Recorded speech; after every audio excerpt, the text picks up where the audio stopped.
This is my brother Dave. He's also our installer, and he's installed probably over 100 fires a year for the last few years. Oh, I think it's 180 to 200, isn't it? There you go. And so today we're doing Dave's top tips for installing your outdoor fireplace.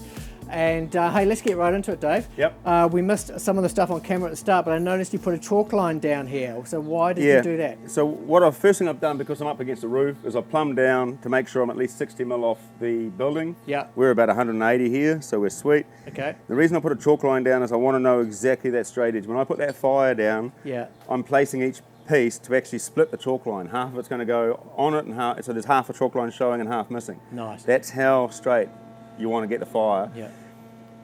The biggest trick with these, tip with these, if you start at the base and spend the time getting this part right, everything else goes really easy. Great. And I see you doing that, you're just getting level. Yep. But before we talk about that, I noticed you also had 2 drill bits when you were drilling out. This is the model. This is the Prestige model. Prestige, and you can't actually drill afterwards. It's got to be drilled before with this particular model. And I saw you using a small drill bit first just to get the hole started. Yep, so I've squared the hole up. I've marked my front line, then I've come off the front line with a square. And then I've actually checked my lines diagonally to make sure that I'm actually square. Right. And then I've come 50 mil in and I've run a pilot hole with that drill. Yeah. Just down to a bit deeper than you need. Yeah. Then I've chased it with the 18 mil. So I've gone like a 8 to 10 mil, 18 mil. And then I'm on to the big one, the big plug, the big drill, which is, I think it's about a 22 or something like that, 24. And that just gives you a little bit of play, but I know, and then I've diagonally checked the holes, and I know I'm going to have no issues when that drops in. So there's not going to be you're not going to get caught out. Great. And high ebb time on site is money. So if you have everything ready where they're not mucking that site guy around, you'll save yourself a lot. And that's another tip, is to start doing this before the truck turns up. But this what you've done here with the pre-drilling, you don't really need to do that with most of you don't need to do it at all with most of the models. It's just this Prestige model or the Executive where the centerpiece, you can't get access later, you've got to pre-drill those holes. So, and talk to us about getting level, Dave. What are your top tips for getting level? The top tip first is have a straight edge. Now, this is a common straight edge you get. If you don't have one, you can probably borrow one or somewhere, or maybe even a higher center will have one, I don't know.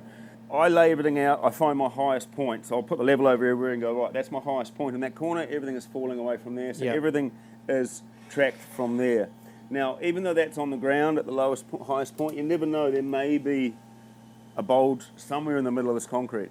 So I'm always packing at least 1 mil up, even on the high edge. On the high edge. Yep. And then I'm working from there.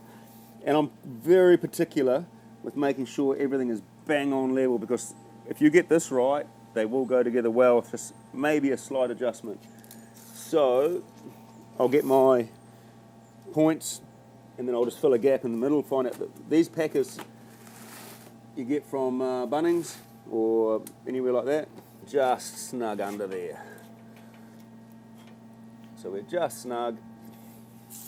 So that's the packer that you just put in there. That's where the wood boxes meet the fire box. Yeah, that's the wood boxes, and this is the firebox packers here. Wood box packers. Yeah, wood box packers, sorry.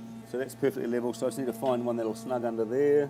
Yeah, so you always use packers. Don't try to do it just onto the concrete, because there is always some unevenness in the concrete. It looks flat, but you'll find there's little dips and rises. So I line the front ones up with my bar, and then basically that's my bar done.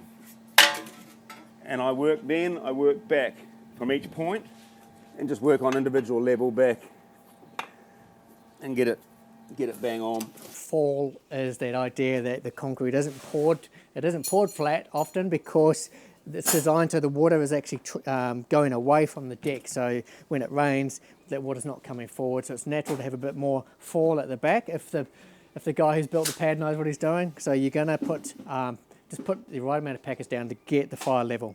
The boys in the factory are really particular trying to get it right, but occasionally there's some things you just don't see, and all it takes is just a little scrape. You can have a tiniest little bit of stone under something and it will cause an issue. Yeah, so what Dave is talking about here is actually checking the fire for what we might call dags of plaster or bits of concrete or whatever that remain at the bottom of the concrete, and you want to scrape those off just so that when you drop it on the ground it's not sitting on those. And then with this model, we're now tightening those rods in. But yeah, that's a good trick, is just to check for dags on the bottom of each module before you lift it into place. The little tip with this is making sure these are straight, because the dies, they don't go in straight. So really line them up. And you can check that by running a diagonal eye through on the pins, and you'll see how good they are. You've got quite a bit of room, but you want to give yourself as much room as you can by having straight pins. And they're pretty good. Well, one of the tips with these, in the winter, put your tubes out in the sun so they warm up. In the summer, keep them in the shade so they cool down.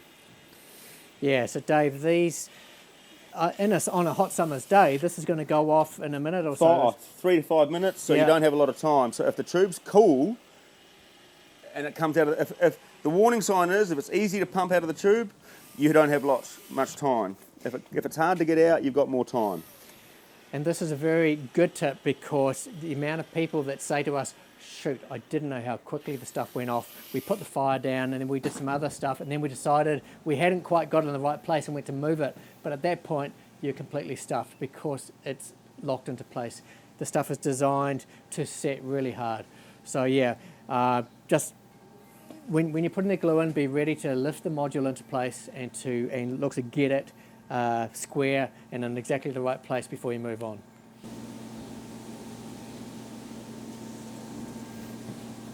So Dave, I can see you've got the weight still partly carried by the crane, and you're just making some fine adjustments. Yep. So he's probably still got about 70% of the weight, and I'm just getting it lined up so I can half cover my chalk line. Once it goes down, and a good tip to check if you've got everything level and right is, 1, put your level on it, and 2, you walk around and check your packers. If they're nice and firm, then you know you got weight on every one. The concrete itself, the concrete module has a little imperfection in it, Yep. and so just a little bit of packing's needed. And that is the nature of concrete products, is that you can end up with some imperfections in them because it's concrete. And so the beautiful thing with it is it does allow you to remedy it as you go. But it does pay at each stage to check this Yep. at every point. Talk me through what you're doing here, mate. Okay, so I've mixed up a good batch of plaster, the mortar that the fire's covered in. And all I'm doing now is, firstly, I'm just filling up the lifting eyes. So I'm just getting rid of any pockets and stuff. But I know there's a low area here, so I'm going to put a little bit on there. And that's going to self-level as it goes down. But another thing I've been doing a lot of is this, where I'm actually running a bead along the edge of the parts, that each piece you put down, keeping your holes clear. And what this does is, when I put each piece down, 1, it floats it, so it sits actually on the plaster, and then you give it a wiggle or a bit of a movement, or the weight will actually sink it down, and all this will squeeze out and you get a nice sealed edge. Yeah, this is a really good tip that Dave has innovated with on the installs, and it's actually, I noticed when he does it, it allows him the ability to sort of move the pieces as they come down a little bit, make some fine adjustments, and it keeps the water out between the different pieces of concrete, and it just really just helps to make the process easier as you're going along, eh, Dave? Yeah, 100%. You'll see once, especially when the fire goes on, you'll see how it all just squeezes out, and what you find is it actually waterproofs the entire fire. You don't get any leakage through the seams. Yeah. And it just makes for such a nice finish. I noticed you've actually, because you're rushing a little bit, you've dropped a few bits of plaster on the concrete, Yep. but you've gone pretty quick to pick it up. Yeah, and I'm going to go back, before the truck gets in, I'm going to go back and actually wipe all that up with a wet rag, because Yeah. the last thing you want to do is walk through that. Because if you leave the plaster actually sit on the ground and you've got to scrape it off when it's dry, it actually leaves a mark. Leaves a stain. It leaves a stain, and it's pretty damn hard to get rid of those stains later. So if you're using plaster like this, and a lot of installs happen without plaster, but if you feel like you want to do this, then make sure you clean up after yourself. So once again, you want your plaster mix not too solid. I've got mine probably a little bit on It's probably just right, but on a hotter day you'd have to have it a little bit wetter because it's going to dry quite quickly. Yep. So once again, you want to have the hearth quite close before you put it on because the plaster will also bake against the concrete. Now here's the advantage of this plaster. Once I take this off, I actually have quite a lot of movement, but I can only do that a few times before it actually vacuums down and becomes very solid to move. Normally there's just no way on earth you'd be moving that by yourself.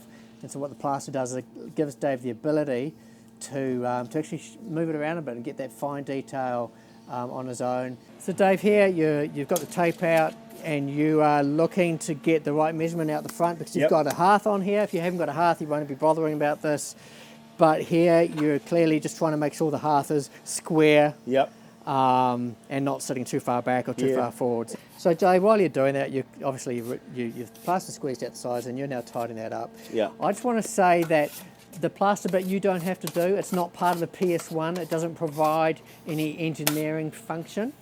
It's just an assembly assist. Yeah, that's assembly assist. And waterproofing. Other words that rhyme with A or start with A. And it's just what Dave does.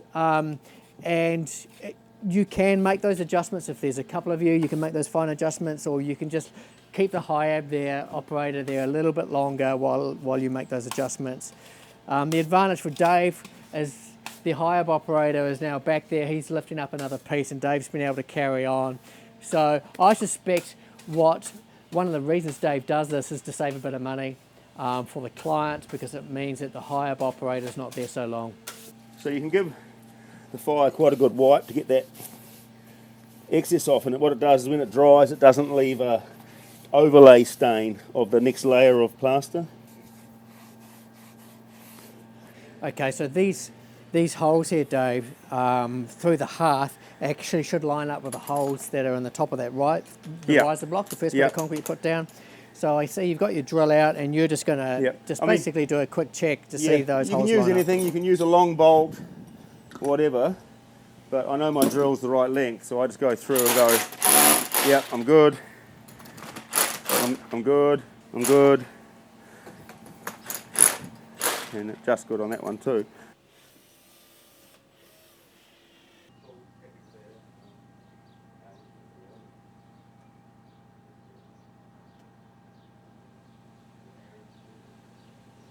I just run a little bit of plaster along that.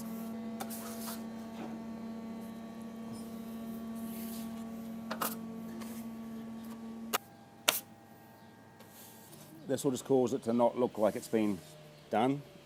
Just hides that join line, blends it in. What Dave's talking about there with this plaster that we use, which is a great product, even though it's exactly the same plaster that the fire was plastered with, when it dries, it always dries a different shade and it's impossible to avoid. So even though he's using it in the joins here to create quite a monolithic look, which is fantastic, you really then got to go back with a rag and wipe those edges, basically wiping the excess plaster off so that you don't see a colour differential. So as I said, these are sort of really expert tips for those who want to use plaster. You've got to be prepared to go back with a rag and wipe off the excess. So this is another good tip, is to fill the lifting eye holes as you go. So I've been modular concrete pieces. There are these swift lift lifting eye holes that are precast into the concrete, and you'll see these if they are left unfilled, that in the rain they can fill up with water and stuff, which is not the end of the world, but it's just good practice to fill those with plaster or silicone. Often we use a heat-proof silicone, but either way, fill those as you go. My top tip, if your installer turns up with bickies, make a cup of tea. Is either make him a cup of tea or grab a bicky and eat it. That's dangerous. Make the cup of tea, it's safer.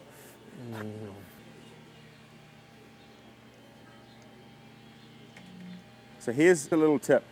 So I just moved that, I've sort of deliberately put a, I'm going to say deliberately because it sounds more professional, put a packer slightly big on this back. And what that's done is I've got the bottom lined up here, but the front's actually overhanging. So what I can do is put that in there. Now that packer there and that are dead flush. All right? So I'm looking at this and everything's quite tight here, except for that corner. So it should be just about a gap, very similar gap there. So if I put that in that back corner, that is going to tilt it. Actually, put it in this front corner, it's going to tilt it up, close that gap, and move that back.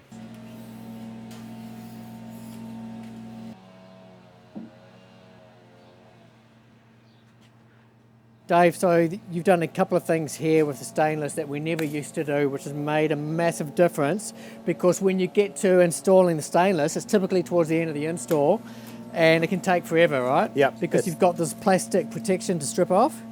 So the first thing I notice you do is you use a knife on the edges, so just talk us through that. Yeah, so when you're peeling this off, nothing like trying to peel off more than one layer of the surface at a time. So once it goes around any kind of corner, unless you're peeling toward that corner, just run the knife right round on that. Now, you're not going to see any marks. It's stainless steel, and when you run on the edge on the corner, it doesn't leave any mark at all. So you're not going to see anything, just don't run it down the face. That's all. Got it. Then what that does, it means I can peel that face off, you can peel all the sides off, and you can peel the top off, and it's just so much easier than trying to fight with two different surfaces. Yeah, so that actually looks tricky, but it's actually far less tricky than if you're trying to peel that plastic back off and then around the corner. So that's tip number one, is use a knife down the edges, and don't try to peel all the plastic off in one piece. The second thing I've noticed you do, Dave, now is that you leave the stainless in the sun. Yeah, so as soon as I get to site, I put the stainless in the sun, because what it does is it warms it up. And in winter, this is a nightmare to get off. It just, like, it's a bit cooler today than normal. If it's summertime and you've left in the sun, it's just going to go peel off real nice. Yeah, so it's a cooler day today. It's actually been raining through half of this install as well. And so this isn't coming off as amazingly as we would hope.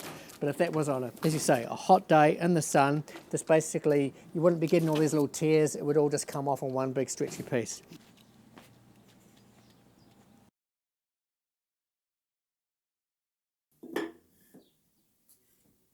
So Dave has drilled the hole through the concrete into the concrete. In our modules, the holes are actually already pre-drilled, and so you're just locating those and drilling down through them. Now the tip here is for the chem set to really work, to be effective, those holes shouldn't be full of dust. You want that dust to all be gone so that the chem set actually has something solid to glue against. So get a vacuum and suck out those holes.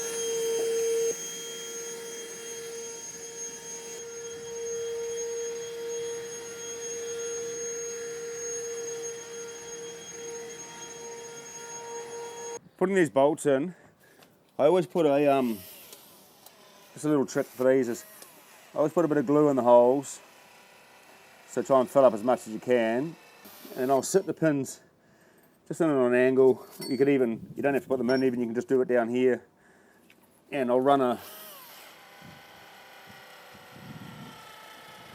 little bead along them.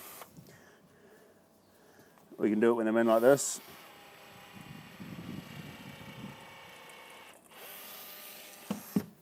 And then just gently screw them in, working your way up and down, and that just gets a really good, see, and now it's actually bouncing off the stuff that's in the bottom. So I'll try and push it. Sometimes you'll have to get the hammer and tap it, but that gets such a good connection. Yeah, and that's what you want.